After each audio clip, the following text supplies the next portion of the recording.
प्रिय विद्यार्थियों, आप सभी का हार्दिक अभिनंदन और स्वागत। नमस्कार, सभी को प्रणाम। विज्ञान कोचिंग क्लासेज रतनगढ़ के इसे डिजिटल प्लेटफॉर्म पर आप सभी का बहुत बहुत हार्दिक अभिनंदन है। आशा करते हैं कि दीपावली का पर्व आपने बड़े हर्ष और उल्लास के साथ मनाया होगा। आपके जीवन में एक नई ऊर्जा का संचार हुआ होगा। इसी आशा के साथ उसे ऊर्जा का सदुपयोग करते हुए हम बढ़ते हैं अपने अध्ययन की ओर। तो शुरू करते हैं आज की क्लास। हम पढ़ रहे थे हिंदी साहित्य का इतिहास, और जिसमें अपना जो टॉपिक चल रहा था वो था इतिहास लेखन की पद्धतियाँ। और इतिहास लेखन की जो पद्धतियाँ हैं उनमें पहला भाग हम पढ़ चुके हैं। आज हम पढ़ेंगे दूसरा भाग। ये जो क्लास है वो RPSC first grade, second grade, college व्याख्याता, नेट जेआरएफ, पीजीटी जो हिंदी विषय से प्रतियोगी परीक्षाओं की तैयारी कर रहे हैं उन सभी के लिए उपयोगी है। तो चलते हैं हम आज की अपनी क्लास की ओर, करते हैं शुरुआत।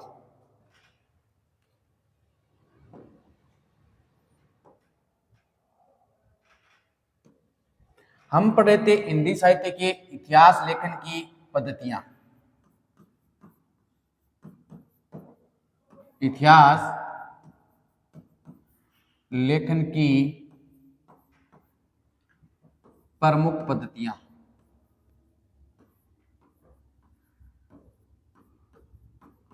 इतिहास लेखन की प्रमुख पद्धतियां। इन इतिहास लेखन की प्रमुख पद्धतियों में से कुछ पद्धतियों के बारे में पढ़ चुके हैं। यानी हम पहली पद्धति है जो वर्णानुक्रम पद्धति, उस पद्धति के बारे में पढ़ चुके हैं। आज हम पढ़ेंगे नंबर 2 पर है कालानुक्रम पद्धति। कालानुक्रम पद्धति। कालानुक्रम जो शब्द है वो दो शब्द, एक तो काल और दूसरा है अनुक्रम के योग से बना है, और इसमें दीर्घ संधि है। काल और अनुक्रम का अर्थ क्या हुआ? काल का अर्थ हो गया समय, और अनुक्रम यानी के क्रम के अनुसार, समय या काल के क्रम के अनुसार। यह तो हो गया इसका शाब्दिक अर्थ कालानुक्रम शब्द का। पद्धति यानी वह पद्धति जिसमें रचनाकार एवं उनकी रचनाओं का जो विवरण है वो काल के क्रम के अनुसार दिया जाता है, तो वह पद्धति कालानुक्रम पद्धति कहलाती है। बात करते हैं हमें परिभाषा की। अगर परिभाषा की बात करें कि कालानुक्रम पद्धति को किस प्रकार परिभाषित करेंगे, तो हम देखते हैं कि वह पद्धति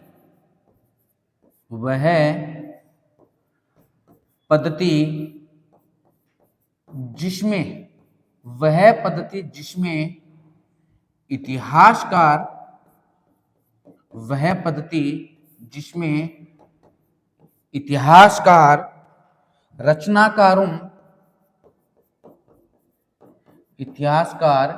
रचनाकारों के जीवन एवं उनकी रचनाओं का परिचय, जीवन एवं उनकी रचनाओं का परिचय काल के क्रम के अनुसार देता हो, काल के क्रम के अनुसार देता हो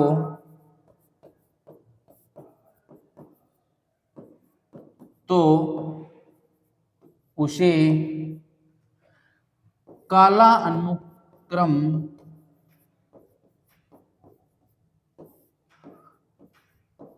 पद्धति कहा जाता है। यानी हम कह सकते हैं कि जब कोई इतिहासकार अपना इतिहास ग्रंथ लिखते समय जो रचनाकारों का जीवन है, जीवन परिचय एवं उनकी जो रचनाएं हैं, उन रचनाओं का परिचय काल के क्रम के अनुसार देता हो तो उसे काला अनुक्रम पद्धति कहा जाता है। यानी इतिहासकार के द्वारा किसी रचनाकार का जीवन परिचय और उसकी रचना का परिचय है वो एक काल क्रम के अनुसार दिया जाता है, तो वह पद्धति काला अनुक्रम पद्धति कहलाती है।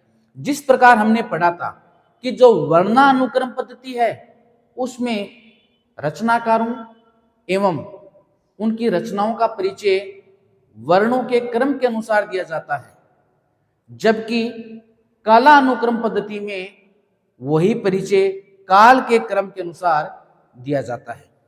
आगे और लिखिए, इसी पद्धति को परंपरागत पद्धति भी कहा जाता है। इस पद्धति को परंपरागत पद्धति भी कहा जाता है। यानी यह पद्धति परंपरागत पद्धति भी कहलाती है। क्यों? क्योंकि अधिकतर इतिहासकारों द्वारा इसी पद्धति का प्रयोग किया गया था। यानी ये पद्धति सबसे अधिक प्रचलित है, इसीलिए यह है परंपरागत पद्धति भी कहलाती है। ठीक है, अब आगे पढ़ते हैं हमें विशेषताएं। क्या? ये जो काला अनुक्रम पद्धति है उसकी विशेषताएं। तो हमने देखा कि ये परंपरागत पद्धति के नाम से जानी जाती है। इसका मतलब ये सर्वाधिक क्या रही है? प्रचलित रही है। सर्वाधिक प्रचलित रही है, इसीलिए इसे परंपरागत पद्धति कहा जाता है। तो इसकी पहली विशेषता क्या होगी? पहली विशेषता यह इतिहास लेखन की, हिंदी साहित्य का इतिहास लेखन की सर्वाधिक प्रचलित पद्धति है। सर्वाधिक प्रचलित पद्धति है, यानी इस पद्धति का इतिहासकारों द्वारा सर्वाधिक प्रयोग किया गया है। नंबर 2, इस पद्धति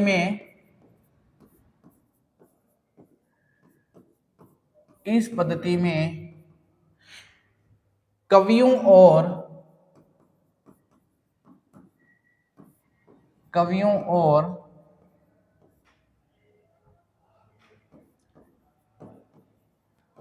लेखकों, इस पद्धति में कवियों और लेखकों का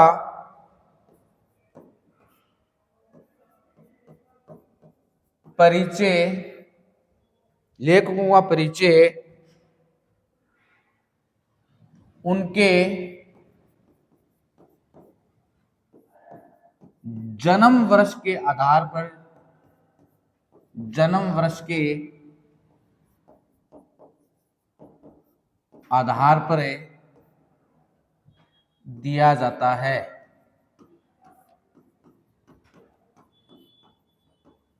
अर्थात जिस रचनाकार का जन्म पहले हुआ है उसका परिचय पहले दिया जाएगा, और जिस रचनाकार का जन्म बाद में हुआ है उसका परिचय उसके बाद में दिया जाएगा। यानी एक काल यानी समय के क्रम के अनुसार उनका परिचय दिया जाता है।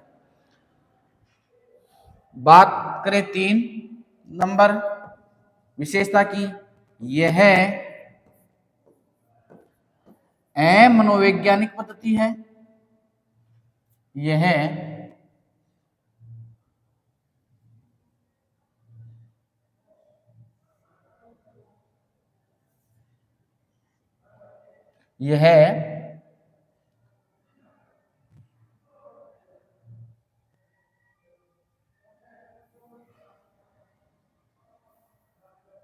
यह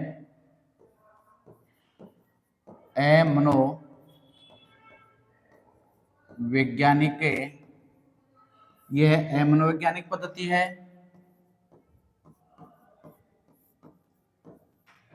चौथी विशेषता क्या है इसकी, यह पद्धति वैज्ञानिक नहीं है, यह पद्धति अवैज्ञानिक पद्धति है।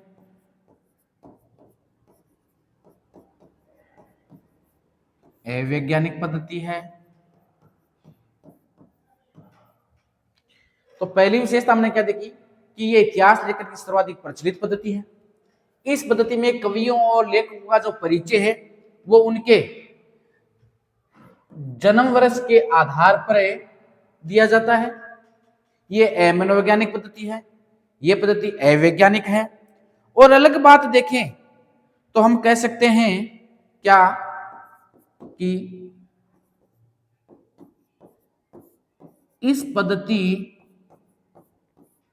में लिखित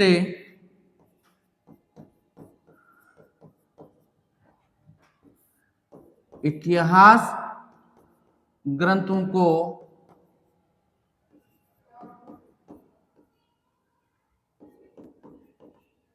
इतिहास ग्रंथ न कहकर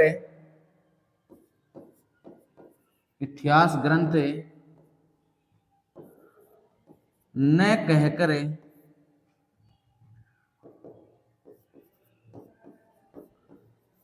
कवि वृत्त संग्रह कहना उपयुक्त होगा। कहना उपयुक्त होगा। यानी हम कह सकते हैं कि इस पद्धति में जो इतिहास ग्रंथ लिखे गए थे वो सच्चे अर्थों में इतिहास ग्रंथ नहीं थे, बल्कि कवियों का एक बहुत बड़ा वृत्त संग्रह था। बहुत बड़ा कवियों का एक संग्रह ऐसा तैयार किया गया था जिसमें बहुत सारे कवियों को शामिल किया गया था। यानी उसमें जो इतिहास लेखन की जो मूल बातें हैं जो होनी चाहिए थी वो उसमें नहीं थी, और इसीलिए इस में रचित जो ग्रंथ है उनको इतिहास ग्रंथ न कहकर कवि वृत्त संग्रह कहना उपयुक्त होगा। तो ये हो गई इसकी विशेषताएं। अब हम चलते हैं आगे और देखते हैं कि इसका प्रयोग किस किसने किया। हिंदी साहित्य के इतिहास लेखन में इसका प्रयोग किस किसने किया। तो एक तो है एक अंग्रेज विद्वान हुए हैं जिनका नाम है जॉर्ज अब्राहम ग्रियर्सन। ये अंग्रेज इतिहासकार थे जॉर्ज अब्राहम ग्रियर्सन, और उन्होंने अपनी एक रचना लिखी थी, इतिहास ग्रंथ लिखा था जिसका नाम था the modern vernacular literature of Hindustan. The modern vernacular literature of Hindustan. तो अंग्रेज इतिहासकार जॉर्ज अब्राहम ग्रियर्सन ने अपनी रचना the modern vernacular literature of Hindustan में इसी पद्धति का प्रयोग किया था। दूसरे इतिहासकार हैं मिस्र बंधु। मिस्र बंधु 3 भाई थे जिन्होंने मिलकर एक बहुत बड़ा इतिहास ग्रंथ लिखा, और वह ग्रंथ था मिस्र बंधु विनोद। मिस्र बंधु विनोद। तो इस प्रकार हिंदी साहित्य के इतिहास लेखन में जॉर्ज अब्राहम ग्रियर्सन और मिस्र बंधु ने इसी पद्धति का प्रयोग किया। जॉर्ज अब्राहम ग्रियर्सन ने अपनी पुस्तकें या इतिहास ग्रंथ the modern vernacular literature of Hindustan में इस पद्धति का प्रयोग किया और मिस्र बंधु ने अपनी रचना मिस्र बंधु विनोद में इसका प्रयोग किया। अब ये रचनाएं कब लिखी गई, इनका प्रकाशन वर्ष क्या रहा, कब कब ये प्रकाशित हुई, कहां से प्रकाशित हुई, ये सब हम पढ़ेंगे जब हिंदी साहित्य इतिहास लेखन की परंपरा पढ़ेंगे उस समय। तो आज हमने पढ़ा, क्या पढ़ा, कला अनुक्रम पद्धति के बारे में। चलो 2 पद्धतियां अपनी पूर्ण हो चुकी हैं, आगे बढ़ते हैं और पढ़ते हैं तीसरी पद्धति। तीसरी पद्धति है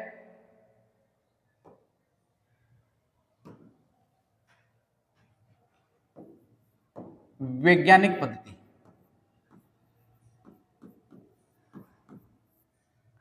वैज्ञानिक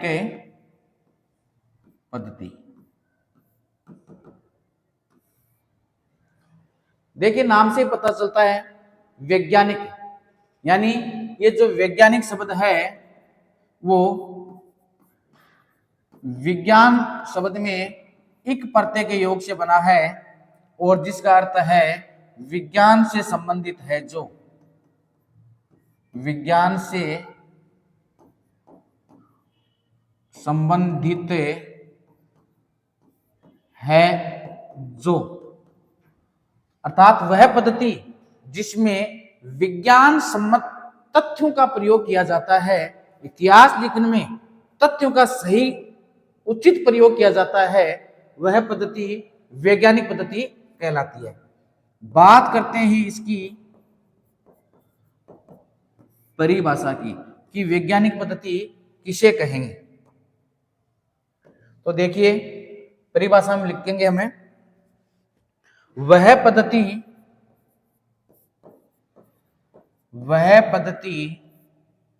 जिसमें इतिहासकार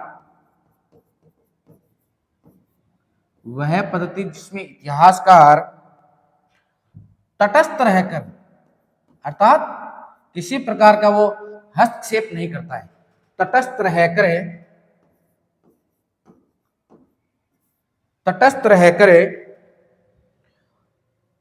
तथ्यों को प्रस्तुत करता है,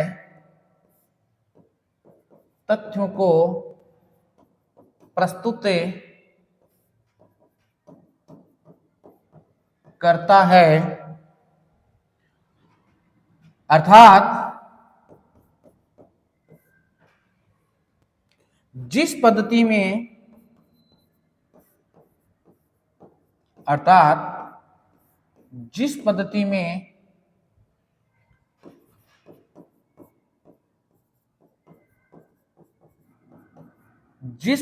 इतिहासकार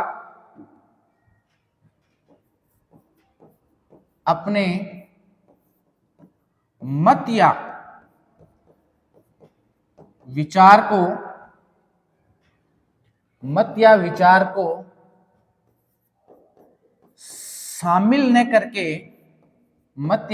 को शामिल न करके तथ्यों को प्रस्तुत करता हो,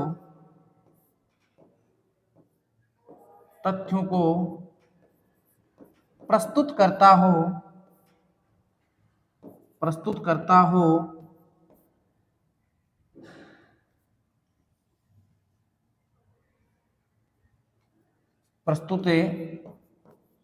करता हो तो उसे वैज्ञानिक पद्धति कहा जाता है, उसे वैज्ञानिक पद्धति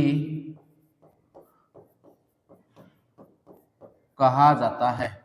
यानी वह पद्धति जिसमें इतिहासकार तटस्थ रहता है, किसी प्रकार का कोई हस्तक्षेप नहीं करता है और तटस्थ रहकर जो तथ्य हैं उनको प्रस्तुत करता हो, अर्थात जिस पद्धति में इतिहासकार अपने मत या विचार को शामिल नहीं करके जो वास्तविक तथ्य हैं उन्हीं तथ्यों को प्रस्तुत करता है तो उसे वैज्ञानिक पद्धति कहा जाता है। यह होगी इसकी परिभाषा। अब हम आगे देखते हैं विशेषताएं कि जो वैज्ञानिक पद्धति है उसकी क्या विशेषताएं हैं, किन विशेषताओं के कारण ये अपने आप में कुछ अलग है। नंबर 1,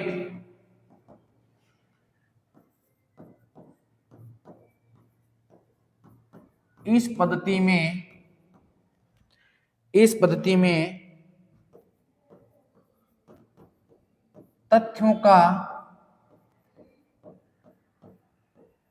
संग्रहण कर, क्या करके तथ्यों का संग्रहण किया जाता है। जो आंकड़े हैं, जो जानकारियां हैं, उनको एकत्र किया जाता है, संग्रहण करे, विश्लेषण किया जाता है, संग्रहण करे,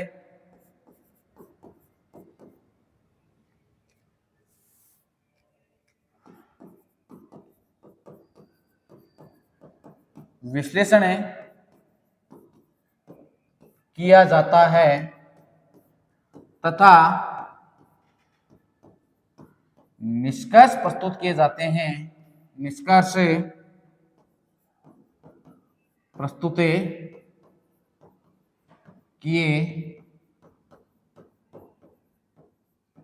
जाते हैं। यानी इस पद्धति में इतिहासकार द्वारा इतिहास लेखन से संबंधित जो भी जानकारियां हैं, तथ्य हैं, उनका संग्रहण किया जाता है, उनको एकत्र किया जाता है, उसके बाद में उनका विश्लेषण किया जाता है और उसके उपरांत जो निष्कर्ष निकलते हैं उन निष्कर्षों को प्रस्तुत किया जाता है। तो एक विशेषता तो इसकी ये होगी। नंबर 2, यह पद्धति शोध ग्रंथों के लेखन हेतु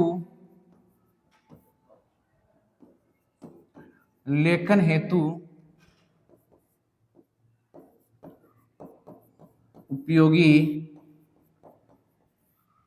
मानी जाती है।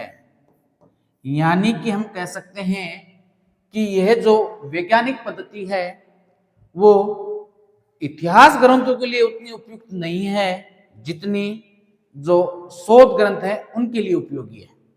तो ये होगी इसकी पद्धति की विशेषताएं। अगले पृष्ठ पर हम पढ़ेंगे इसका उपयोग, कि इस पद्धति का उपयोग या प्रयोग हिंदी साहित्य के इतिहास लेखन में किस इतिहासकार द्वारा किया गया। तो विद्यार्थियों, आपने नाम सुना होगा डॉक्टर गणपति चंद्र गुप्त। डॉक्टर गणपति चंद्र गुप्त ने अपने इतिहास ग्रंथ में इसी पद्धति का प्रयोग किया है। तो इस पद्धति का हिंदी साहित्य में किसने प्रयोग किया? डॉक्टर गणपति चंद्र गुप्त ने। और उनकी रचना का क्या नाम है या इतिहास ग्रंथ का क्या नाम है? वो है हिंदी साहित्य का वैज्ञानिक इतिहास। हिंदी साहित्य का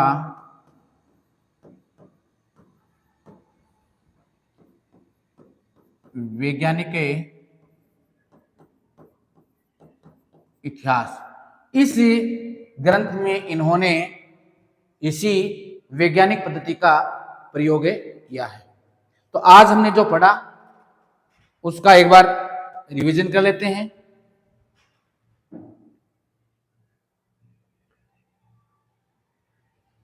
हमने यहां से शुरू किया था कि हम पढ़ रहे हैं हिंदी साहित्य का इतिहास और इतिहास लेखन की पद्धतियां, भाग है 2। सबसे पहले हमने देखा पहली पद्धति के बारे में हम पहले पढ़ चुके हैं। तो इस क्लास में हमने सबसे पहली पद्धति पढ़ी काला अनुक्रम पद्धति। काला अनुक्रम शब्द 2 शब्दों के योग से बना है, काल और अनुक्रम। काल का अर्थ हुआ समय, अनुक्रम यानी समय के क्रम के अनुसार। बात करें परिभाषा की कि वह पद्धति जिसमें इतिहासकार रचनाकारों के जीवन एवं उनकी रचनाओं का परिचय काल के क्रम के अनुसार देता है तो उसे कालानुक्रम पद्धति कहा जाता है। यानी हम कह सकते हैं कि जिस कवि या रचनाकार का जन्म पहले हुआ है उसको पहले स्थान दिया जाएगा, बाद वाले को बाद में स्थान दिया जाएगा। इस पद्धति को परंपरागत पद्धति भी कहा जाता है। आगे देखिए इस पद्धति की विशेषताएं। यह पद्धति इतिहास लेखन की सर्वाधिक प्रचलित पद्धति रही है। इस पद्धति में कवियों और लेखकों का परिचय उनके जन्म वर्ष के आधार पर दिया जाता है। तीसरी विशेषता, ये मनोवैज्ञानिक पद्धति है। यह पद्धति अवैज्ञानिक पद्धति भी है। और पांचवी विशेषता है, इसको विशेष ध्यान से देखना, वेरी इंपॉर्टेंट है ये पांचवी विशेषता। क्या है कि इस पद्धति में लिखित इतिहास ग्रंथों को इतिहास ग्रंथ न कहकर कवि वर्त संग्रह कहना ही उपयुक्त होगा। और डॉक्टर आचार्य रामचंद्र शुक्ल ने भी जो ये इस पद्धति में लिखे गए ग्रंथ हैं उनको कवि वर्त संग्रह ही कहा है। ये होगी विशेषताएं इसकी। चलते हैं आगे। प्रयोग। इस पद्धति का प्रयोग जॉर्ज अब्राहम ग्रियर्सन एक अंग्रेज इतिहासकार थे जिन्होंने अपनी ऐतिहासिक रचना the modern vernacular literature of Hindustan में इसी पद्धति का प्रयोग किया। उसके बाद में 3 मिस्र बंधु थे, उनके द्वारा जो हिंदी साहित्य का इतिहास लिखा गया मिस्र बंधु विनोद, उसी में भी इसी पद्धति का प्रयोग किया गया। आगे चलते हैं। तीसरी पद्धति है वैज्ञानिक पद्धति।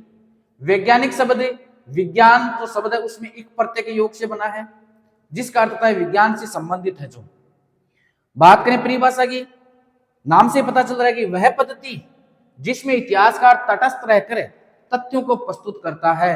अर्थात हम कह सकते हैं कि जिस पद्धति में इतिहासकार अपने मत या विचार को शामिल नहीं करता है, केवल तथ्यों का ही सही ढंग से प्रस्तुतिकरण करता है, उसे वैज्ञानिक पद्धति कहा जाता है। वैज्ञानिक पद्धति की विशेषताएं। इस पद्धति में तथ्यों का संग्रहण करके उनका विश्लेषण किया जाता है और उसके बाद में निष्कर्ष प्रस्तुत किए जाते हैं। दूसरी इंपॉर्टेंट विशेषता है कि यह पद्धति ऐतिहासिक जो इतिहास लेखन के ग्रंथ है उनके लिए उतनी उपयोगी नहीं है जितनी शोध ग्रंथों के लिए उपयोगी है। अब बात करते हैं कि इसका उपयोग या प्रयोग किसने किया। तो हिंदी साहित्य में डॉक्टर गणपति चंद्र गुप्त ने अपनी रचना, क्या नाम था, हिंदी साहित्य का वैज्ञानिक इतिहास में इसी पद्धति का प्रयोग किया है। तो आज हमने हिंदी साहित्य इतिहास लेखन की 2 प्रमुख पद्धतियों के बारे में जाना। बाकी अगली क्लास में, तब तक शुभ रात्रि, धन्यवाद।